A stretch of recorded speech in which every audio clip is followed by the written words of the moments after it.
There is no permanent solution to the Israel-Palestine conflict. How much, from 1 to 10, how much does he hate Israelis? 10? All Israeli people? He hates them? I think we need to kill them, every one of them, and that's it.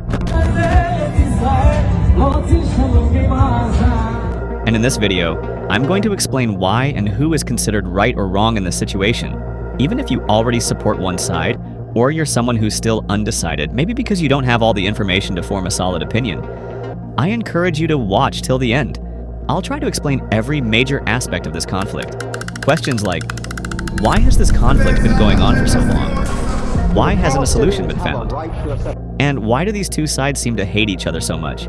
I know, as I'm asking these questions, some of you who are a bit informed on the topic might already have some answers in mind. But the truth is, these answers aren't as binary or black and white as they might seem. So let's begin with an overview of the history. Around 1000 BCE, the Israelites, ancestors of today's Jewish people, established the kingdoms of Israel and Judah. But in 586 BCE, the Babylonians destroyed Jerusalem and the First Temple. Many Jews were exiled to Babylon, which is present-day Iraq. Then came the Persians, who allowed the Jews to return and rebuild the temple. Later, the region was taken over by the Greeks, the Romans, and eventually by Muslim armies. After a failed Jewish revolt, the Romans destroyed the Second Temple and renamed the land Palestina in an attempt to erase Jewish identity. When Muslim armies later conquered the region, they built the Dome of the Rock and the Al-Aqsa Mosque, making Jerusalem significant in Islam as well. Over time, the land became mostly Arabic-speaking and Muslim-majority, though Christian and Jewish communities continue to live there. In 1199, European crusaders captured Jerusalem and established short-lived Christian kingdoms. Muslim forces later recaptured the land and ruled it for nearly 400 years. Then came the Ottoman Empire, which also ruled the region for another 400 years. By the late 1800s, as the Ottoman Empire weakened, Jews in Europe were facing widespread discrimination and persecution. Then came the Holocaust, where Hitler murdered 6 million Jews. This gave rise to the Zionist movement, founded by Theodor Herzl in 1897, which called for a return to the ancestral Jewish homeland. During World War I, Britain captured Palestine, and like many of the long-lasting problems left behind by the British Empire, this is one of them. To gain support during the war, the British made conflicting promises. They told the Jews they would be given a homeland in Palestine to please influential Jewish communities, especially in the US. At the same time, they promised the Arab Palestinians independence if they helped fight the Ottomans. Then came the Balfour Declaration in 1917, where Britain officially supported creating a national home for the Jewish people in Palestine. After World War II, Britain handed the problem to the United Nations. The UN proposed a partition plan: 2 states, 1 Jewish and 1 Arab. The Arab side rejected this plan. At the time, Jews made up only 30% of the population, but were being given 57% of the land. Much of that land, though, was mountainous and difficult to live on. Still, the plan was seen as unfair and based purely on religion. Then, on May 14, 1948, the State of Israel was declared. In response, 5 neighboring Arab countries declared war on Israel. But surprisingly, Israel survived and even expanded its borders.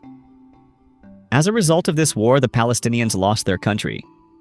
Gaza came under Egyptian control, while the West Bank went to Jordan. Around 750,000 Palestinians were forced to flee and became refugees. In 1967, during the Six-Day War, Israel captured the West Bank, Gaza Strip, and East Jerusalem. Since then, Palestinians have had no country of their own. They live under Israeli control, either directly or indirectly. Since 2007, Gaza has been controlled by Hamas. Israel continues to build settlements in the West Bank, which many see as illegal under international law. Multiple violent clashes occurred throughout the 2010s, all of which built up to what happened recently. On October 7, 2023, Hamas launched a massive surprise attack on Israel, triggering the current war. Now, important questions come up. Why is this land so important? And why did all the neighboring countries attack Israel when it was created? Let's begin by answering the first one. Why is this land so important?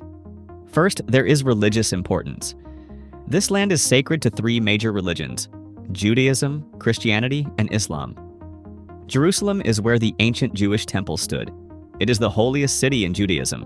For Christianity, Jesus Christ was born in Bethlehem, lived and preached in this land, and was crucified in Jerusalem. And for Islam, Muslims believe the Prophet Muhammad ascended to heaven from Jerusalem, where the Al-Aqsa Mosque is located. It is the third holiest site in Islam after Mecca and Medina. Because of this, Jews, Christians, and Muslims have always seen this land as spiritually priceless.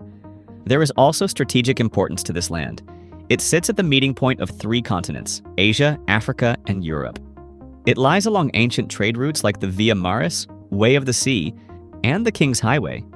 So, controlling this land historically meant controlling trade, wealth, and military power between empires. There is also cultural importance. For Jews, this land is their ancient homeland, promised to them by God according to the Bible. For Palestinians, Arabs living in the land, it is the land of their ancestors for many centuries. Now the next question was, why did all the neighboring Arab countries attack Israel just after it was born? First of all, they didn't accept the partition. For them, it was Arab land, and they believed it was another British plan to continue colonization in the Middle East. But religion also played a big role. Some Jewish leaders accused Jesus of blasphemy and stirred public opinion. The Roman governor legally authorized and ordered the crucifixion. Christians believed that it was the Jews who crucified Christ, but later, it was made clear that the Romans were the ones who carried out the crucifixion. Over the centuries, this false belief fueled Christian anti-Semitism in Europe. There were also false beliefs, like Jews were the descendants of the devil, or that they kidnapped Christian children to kill or eat them. Fake news is a real thing, whether 2,000 years ago or today. Stupid people always exist, and you can't do anything about it. For Islam, it's a bit different. In Islamic history, early conflicts happened between Prophet Muhammad and some Jewish tribes in Arabia.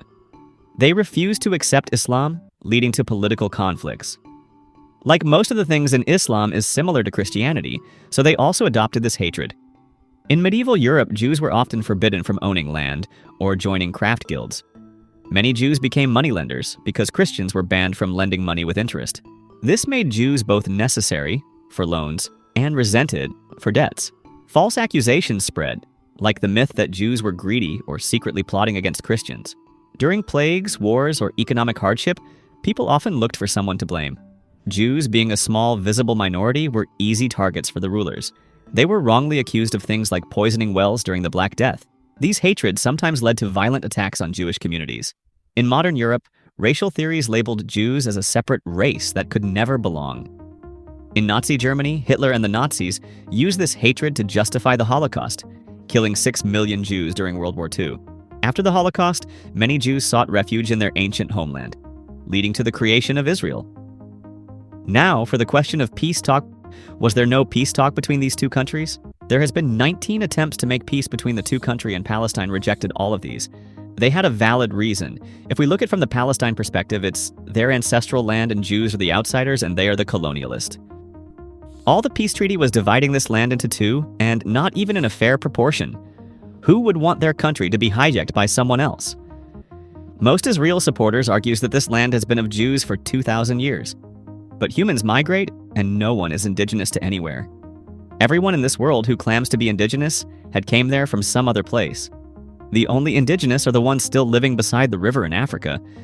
There were lots of great cities that existed 2,000 years ago, but nowhere to be found now. It's no coincidence that Israel were not around like most of those countries. Therefore, if you come now and say it's your land, it makes no sense. But in Jews' defense, they never abandoned this land. For them, it is their promised land, and they always dreamed of returning back to this land, unlike other great empires that fall before them. This place is not only a safe place for them, this is the only place for them to claim as there. There are no group of people in this world that has been persecuted as much as them. It's like when you are in a different country and face racism.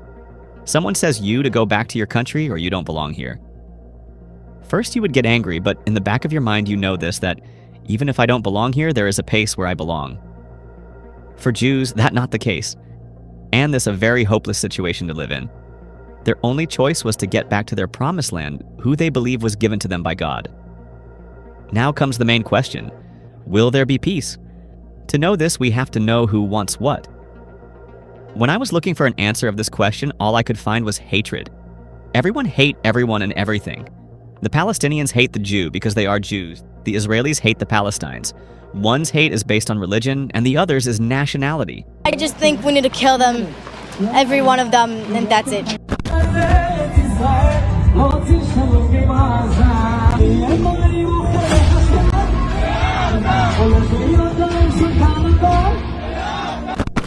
easier way is to say to finish them out, but you really can't say that. So basically to free them in their own place.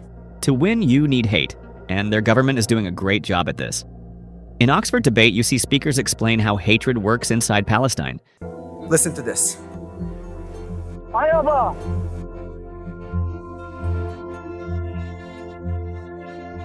Okay, this is a Palestinian, not affiliated with Hamas according to what he says, just a citizen. And he's saying, Dad, Allahu Akbar, I have their blood on my hand. I was born in the Middle East under Islam, and I am now on a death sentence because I don't practice the religion anymore. I went to Gaza elementary schools. Israel was considered the enemy. I remember in school as a child, they would recite jihadist poetry every morning. And I remember the girls would recite this poetry, wishing upon themselves to die in the jihad against Israel.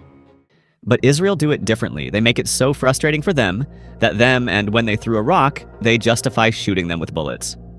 From 2007, after Hamas took control of Gaza, Israel controls airspace, territorial waters, borders, except Rafah's border with Egypt. Gazans cannot freely leave Gaza. Travel requires Israeli permits that is only given in rare cases. Israel blocks or limits imports, exports. Construction materials, fuel, medicine, and more are controlled. Gazans can only fish a few nautical miles from the coast. Israeli Navy often restricts even this. Gaza receives limited electricity, often only 6 to 12 hours per day. West Bank is under military occupation since 1967. 100-plus permanent Israeli checkpoints and roadblocks restrict Palestinian travel between cities and villages. There are Jewish-only roads Palestinians are not allowed to use. More than 700,000 Israeli settlers live in illegal settlements, often built on confiscated Palestinian land. Israel demolishes Palestinian homes if built without a permit, but permits are rarely approved for Palestinians. Palestinians need Israeli-issued IDs and permits to move, work, build, or even visit parts of their own land. Palestinians live under Israeli military law, while Jewish settlers in the same area live under Israeli civil law. Poor access to permits, services, education, and infrastructure compared to Jewish areas. The reason Israel say these restrictions exist is to prevent Hamas, a terrorist group, from importing weapons to prevent attacks on Israelis. The ID and permit system is needed for security control. Even as that is true, you are making it a living hell for the other party. When you can't do things your way in your own home, someone has the right to destroy it anytime they feel like it. And you can't even rebuild it.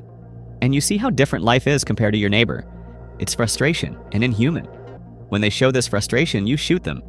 How things are going right now, it doesn't seem like Israel is interested in any peace deal.